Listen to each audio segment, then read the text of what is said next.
Hello, good morning friends. आज हम महिला सुपरवाइज़र एग्ज़ाम के लिए इम्पॉर्टेंट टॉपिक राष्ट्रीय महिला आयोग पढ़ेंगे। तो स्टार्ट करते हैं। इसका उद्देश्य है महिलाओं की संवैधानिक एवं कानूनी सुरक्षा सुनिश्चित करना, महिला सशक्तिकरण एवं शिकायत का निवारण करना, महिलाओं के विधायी सुझावों को सिफारिश करना, ऐसे मामले जो महिलाओं से संबंधित हैं उनमें सरकार को सुझाव देना। जब कोई भी आयोग बनाया जाता है सरकार के द्वारा तो उसके कुछ उद्देश्य पहले से सुनिश्चित कर दिए जाते हैं। उसी प्रकार राष्ट्रीय महिला आयोग के भी कुछ उद्देश्य हैं जो कि महिला की संवैधानिक एवं कानूनी सुरक्षा सुनिश्चित करना, महिला सशक्तिकरण एवं शिकायतों को निवारण, मतलब महिलाओं को कानूनी सुरक्षा करना, उन्हें अपने पैरों पे खड़ा करना, किसी पे निर्भर ना होने देना, उन्हें एकदम सशक्त बनाना, ये है उसके उद्देश्य। हम इसका संक्षिप्त इतिहास पढ़ेंगे। राष्ट्रीय महिला आयोग का संक्षिप्त इतिहास। भारत में महिलाओं की स्थिति पर समिति CSWTI ने लगभग 2 दशक पहले ही महिलाओं की शिकायतों के निवारण को बनाने और उनके सामाजिक आर्थिक विकास की गति को बढ़ाने के लिए निगरानी के कार्यों को पूरा करने के लिए राष्ट्रीय महिला आयोग की अनुशंसा की थी। किसने की थी? सबसे पहले भारत की महिलाओं की स्थिति को सुधार करने के लिए सबसे पहले अनुशंसा किसने की थी? CSWT समिति ने की थी। राष्ट्रीय महिला भावी योजना 1988 से 2000 में लागू की गई थी। यह राष्ट्रीय महिला सहित अनुक्रमिक समितियों, आयोगों, योजनाओं में महिलाओं हेतु सर्वोच्च निकाय गठित करने की अनुशंसा की गई थी। वर्ष 1990 के दौरान केंद्र सरकार ने गठित किए जाने वाले प्रस्तावित आयोग की संरचना, कृत्यों, शक्तियों आदि के बारे में गैर सरकारी संगठनों, सामाजिक कार्यकर्ताओं एवं विशेष लोगों के साथ परामर्श बैठकें आयोजित की। मई 1990 में विधेयक को लोकसभा में पुनः स्थापित किया गया। महिला आयोग को वर्ष 1990 में लोकसभा में पुनः स्थापित किया गया था। इसकी अनुशंसा भी कब की गई थी? 1990 में की गई थी। जुलाई 1990 में मानव संसाधन विकास मंत्रालय ने विधेयक के बारे में सुझाव प्राप्त करने के लिए राष्ट्र स्तरीय सम्मेलन आयोजित किया था। राष्ट्र स्तरीय सम्मेलन कब आयोजित किया गया था? जुलाई 1990 में संसाधन विकास मंत्रालय के द्वारा। अगस्त 1990 में सरकार अनेक संशोधन लाई और आयोग को सिविल न्यायालय की शक्तियाँ प्रदान करने के लिए नए उपबंध पुनः स्थापित किए गए। जुलाई 1990 में क्या हुआ था? इसे मानव संसाधन विकास मंत्रालय में सुझाव के लिए राष्ट्रीय स्तरीय सम्मेलन आयोजित किया गया था और अगस्त 1990 में सरकार उनके अनेक संशोधन लाने के लिए इसे सिविल न्यायालय में पुनः स्थापित किया गया था। विधेयक पारित हुआ था 10 अगस्त 1990 को राष्ट्रपति की स्वीकृति मिली थी। विधेयक पारित कब हुआ था? 30 अगस्त 1990 को, और 30 अगस्त 1990 को ही इसे किसकी स्वीकृति मिली थी? भारत के राष्ट्रपति की। इसकी पृष्ठभूमि क्या थी? राष्ट्रीय महिला आयोग एक संवैधानिक निकाय है। कैसा निकाय है? संवैधानिक निकाय है। आयोग की स्थापना राष्ट्रीय महिला आयोग अधिनियम 1990 के अंतर्गत हुई थी। राष्ट्रीय महिला आयोग की स्थापना कैसे हुई थी? अधिनियम 1990 के तहत हुई थी। राष्ट्रीय महिला आयोग अधिनियम 1990 दिनांक 30 अगस्त 1990 को राष्ट्रपति की स्वीकृति मिली। आयोग की स्थापना 31 जनवरी 1992 को की गई थी। अगर क्वेश्चन आता है कि आयोग की स्थापना कब हुई थी तो 30 अगस्त 1990 को याद रखना, और आयोग की स्थापना कब हुई थी? 31 जनवरी 1990 को की गई थी। फिर से देखो कि राष्ट्रीय महिला आयोग को स्वीकृति कब मिली थी राष्ट्रपति के द्वारा? तो 30 अगस्त 1990 को, और आयोग की स्थापना कब हुई थी? तो 31 जनवरी 1992 को। किस आधार पर? राष्ट्रीय महिला अधिनियम 1990 के तहत। आयोग का मुख्यालय नई दिल्ली में है। कहाँ पर है स्थित? नई दिल्ली में। याद रखना कि राष्ट्रीय महिला आयोग का मुख्यालय कहाँ स्थित है? नई दिल्ली में। राष्ट्रीय महिला आयोग की पहली प्रमुख सुश्री जयंती पटनायक थी। इसकी जो पहली अध्यक्ष थी प्रमुख, वो कौन थी? जयंती पटनायक थी। याद रखना, ये क्वेश्चन भी पूछे जाते हैं। ये काफ़ी इंपॉर्टेंट टॉपिक है कि इसको स्वीकृति कब मिली थी, इसकी स्थापना कब हुई थी, पहले अध्यक्ष कौन थे, इसका मुख्यालय कहाँ है। आयोग के वर्तमान अध्यक्ष सुश्री रेखा शर्मा है। अभी आयोग के वर्तमान अध्यक्ष कौन है? सुश्री रेखा शर्मा।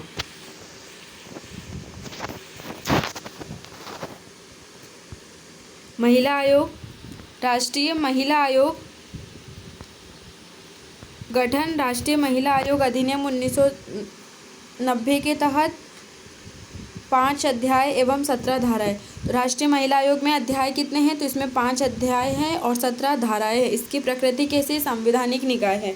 तो राष्ट्रीय महिला आयोग पूछेंगे कि इसका गठन किस अधिनियम के तहत हुआ था? तो इसका गठन राष्ट्रीय महिला आयोग अधिनियम 1990 के तहत हुआ था। इसमें 5 अध्याय है और 17 धाराएं और यह एक संवैधानिक निकाय है। इसकी स्थापना 31 जनवरी 1992 को केंद्र सरकार के द्वारा की गई थी। कब की गई थी? राष्ट्रीय महिला आयोग की स्थापना कब की गई थी? 1990 में की गई थी। 31 जनवरी 1990 को केंद्र सरकार द्वारा की गई थी। बार बार रिपीट करवा रही हूँ कि महिला आयोग की स्थापना 31 जनवरी 1992 को केंद्र सरकार द्वारा की गई थी। आधार राष्ट्रीय महिला आयोग अधिनियम 1990 जो कि संवैधानिक निकाय है, ठीक है। और इसका मंत्रालय महिला एवं बाल विकास मंत्रालय के अंतर्गत आता है। राष्ट्रीय महिला आयोग किसके अंतर्गत आता है? महिला एवं बाल विकास मंत्रालय। इसकी मंत्री कौन है? स्मृति ईरानी थी। आयोग की वर्तमान अध्यक्ष रेखा शर्मा, पहली जयंती पटनायक। अब आयोग का गठन एवं संरचना धारा 3 के अंतर्गत दिया गया है। हमने पढ़ा कि इसमें 17 धारा है। मैं आपको वही धाराएं पढ़ाऊंगी जो कि एग्ज़ाम की दृष्टि से काफ़ी महत्वपूर्ण है और जो बार बार एग्ज़ाम में रिपीट की जाती है। तो हम पढ़ेंगे धारा 3 में दिया है आयोग का गठन एवं संरचना। ये एग्ज़ाम में पूछ सकते हैं कि राष्ट्रीय महिला आयोग का गठन एवं संरचना किस धारा के अंतर्गत बताया गया है। तो इसका गठन केंद्र सरकार के द्वारा किया गया है और इसकी संरचना क्या है? इसमें 1 अध्यक्ष, 5 सदस्य और 1 सचिव होते हैं। राष्ट्रीय महिला आयोग में कितने? 1 अध्यक्ष, 5 सदस्य और 1 सचिव होता है। इसकी नियुक्ति केंद्र सरकार के द्वारा की जाती। अध्यक्ष, सदस्य और सचिव की नियुक्ति किसके द्वारा की जाती है? केंद्र सरकार के द्वारा की जाती है। इसकी नियुक्ति केंद्र सरकार के द्वारा की जाती है। नियुक्ति केंद्र सरकार। अध्यक्ष महिलाओं के हितों के लिए समर्पित हो। अध्यक्ष ऐसे व्यक्ति को बनाया जाता है जो कि महिलाओं के हित के लिए समर्पित हो। और इसमें जो सदस्य होते हैं उसमें विधि, महिला आंदोलन, महिला विकास, उद्योग, प्रबंधीय शासन, मतलब ऐसी महिलाओं को इसमें सदस्य बनाया जाता है जो कि महिला आंदोलन में सम्मिलित होती हो, महिलाओं के विकास, उद्योग के लिए कार्य करती हो, प्रबंधन, प्रशासन, स्वास्थ्य, शिक्षा में हो इनमें। और हाँ, इनमें सदस्यों में ये भी होता है कि इसमें 1 अनुसूचित जाति की महिला सदस्य होंगे और 1 अनुसूचित जनजाति की महिला सदस्य होंगे, जो कि हर एग्ज़ाम में होता है। अब हम पढ़ेंगे धारा 4 में दिया गया है आयोग की पदावधि व सेवा शर्तें। पूछ सकते हैं कि राष्ट्रीय महिला आयोग की धारा 4 में किसके बारे में वर्णन किया गया है। तो आपको याद होना चाहिए कि इसमें आयोग की पदावधि व सेवा शर्तों के बारे में बताया गया है। जो राष्ट्रीय महिला आयोग के सदस्य अध्यक्ष होते हैं उनकी पदावधि 3 वर्ष या 65 वर्ष। यदि 3 वर्ष या 65 वर्ष, 2 में से जो पहले होता है उसके तहत उनकी पदावधि होती है। त्यागपत्र, इस्तीफा, इसके सदस्य और इसके अध्यक्ष त्यागपत्र किसको देंगे? तो ये केंद्र सरकार को देंगे। इनका वेतन केंद्र सरकार निर्धारित करेगा और इनको हटाने का अधिकार भी केंद्र सरकार के पास ही होगा। याद रखना, राष्ट्रीय महिला आयोग की जो पदावधि होती है, कार्यकाल होता है 3 वर्ष का होता है या 65 साल। यदि किसी की, मान के चलो अगर किसी का 63 साल की उम्र में अध्यक्ष कोई बनता है तो 65 साल के साल में वो निकल जाएगा। फिर डिपेंड नहीं करेगा कि वो 3 साल हुआ नहीं हुआ, ये मायने नहीं रखता है। मायने ये रखता है कि अगर उसकी उम्र 65 साल की हो गई है तो फिर वो अध्यक्ष के पद पर नहीं रह सकता, और यदि उसका 3 साल का कार्यकाल हो गया तो भी वो अध्यक्ष के पद पे नहीं रह सकता। और जो इनका त्यागपत्र होता है, जो इस्तीफा होता है, ये भी एक किसको देते हैं? केंद्र सरकार को देते हैं। और जो इसके अध्यक्ष और सदस्य होते हैं इनका वेतन भी निर्धारित केंद्र सरकार के द्वारा किया जाता है। और सबसे बड़ी बात कि इनको हटाने का अधिकार भी किसके पास में होता है? केंद्र सरकार के पास में होता है।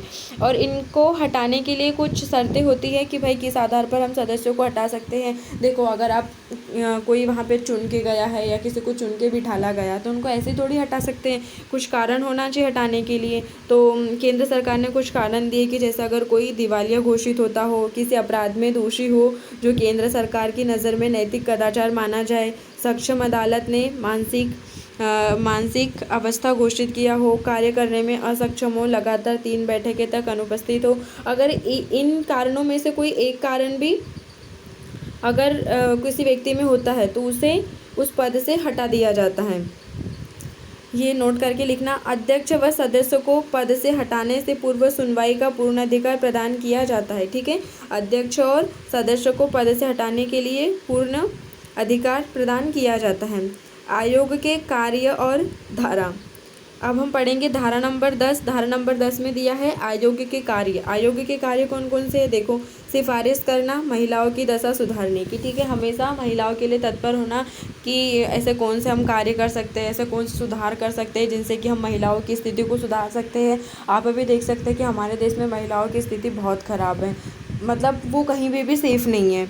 निरीक्षण करना, महिलाओं बंदी गृहों की, जैसे कई बार ऐसे जैसे बलात्कार वगैरह हो जाते हैं। आपने देखा होगा कि जैसे जो जेल वेल में होते हैं कानूनी तौर पर जिनको सज़ा सुनाई जाती है, तो कभी हमारे यहाँ भारत देश की जो महिला है वो कहीं सुरक्षित नहीं है। जैसे अब वो अगर वो जेल में है तो वो तो वहाँ पे कानून की निगाह में है ना, फिर भी वो वहाँ पे सुरक्षित नहीं होती है। कभी कभी ऐसा होता है कि वहीं पे उनके साथ में कुछ हो जाता है, तो मतलब समय समय पर उनका निरीक्षण करते रहना कि जो बंदी गृह में महिलाएं हैं वो सेफ़ है नहीं है, और जांच करना कि महिला संबंधी सांविधिक व कानूनिक सुरक्षा का कि हम कौन कौन से ऐसे संवैधानिक कानूनी नियम योजनाएं ऐसे बना सकते हैं जो कि महिलाओं के लिए उपयुक्त हो, उनके सुधार के लिए।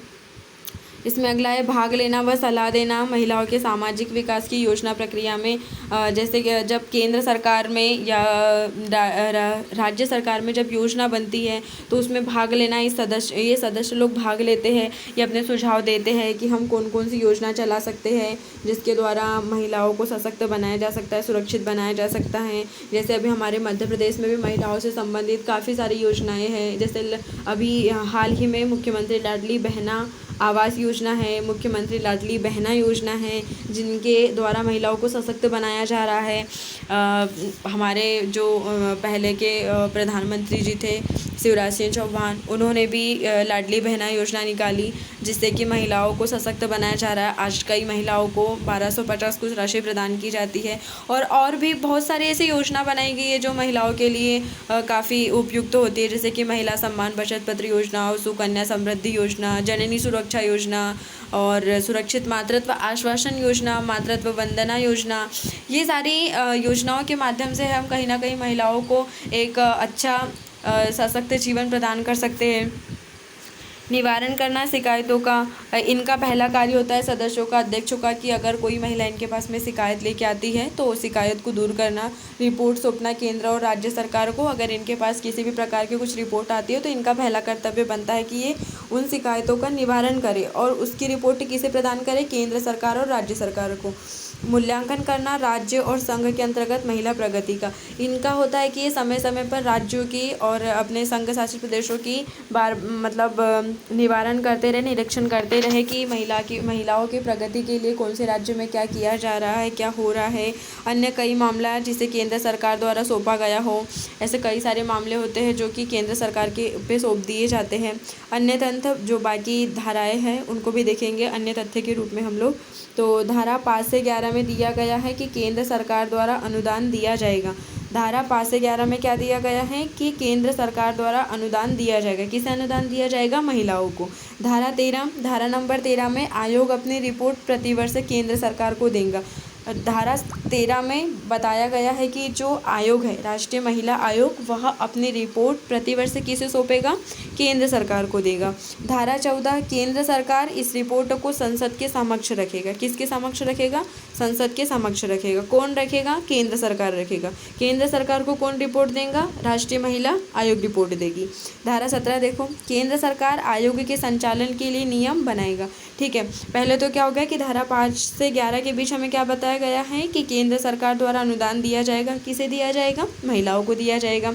धारा 13 में बताया कि आयोग अपनी रिपोर्ट प्रतिवर्ष किसे सौंपेगी? केंद्र सरकार को। और धारा 14 के तहत केंद्र सरकार उस रिपोर्ट को किसे देंगी? संसद के समक्ष रखेंगी। और धारा 17 के तहत संसद क्या करेगी? केंद्र सरकार आयोग के संचालन के लिए नियम बनाएगा।